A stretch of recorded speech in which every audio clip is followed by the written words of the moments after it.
William Ruto, mimi nikaulizwa, he is the best president in Kenya. In fact, that guy is not tribal. Unajua ni kwa nini? Huyu mtu kama ni kutesa watu, anatesa kila mtu. Unaelewa? Kama ni kuabduct, anaabduct kila mtu. Hataki kujua ni wa Homa Bay ama ni wa wapi. Si aliabduct hadi wa Kale. Kama ni haifanyi kila mahali. Kama ni kupora, anapora kila mtu. Si ati anapora watu wengine.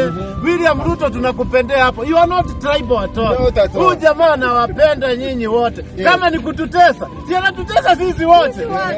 Unaelewa? Tukiitwa wajinga, ni sisi wote. William Ruto, we by the way, you are a father figure. Wewe sasa uko na watoto wengi, you are treating us equally. Si ndio?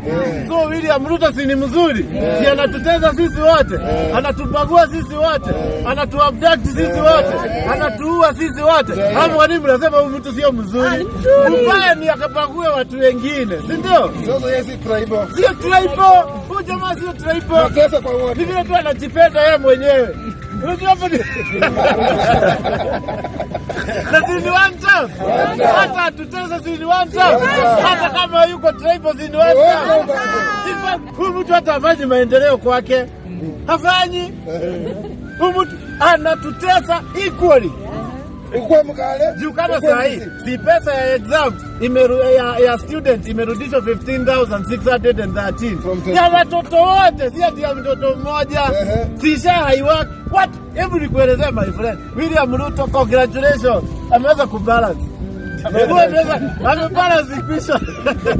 Jamaa sio mjinga. Amefanya inclusion. Inclusion ya kila mtu. Ya kila mtu. Kwa mateso. One time.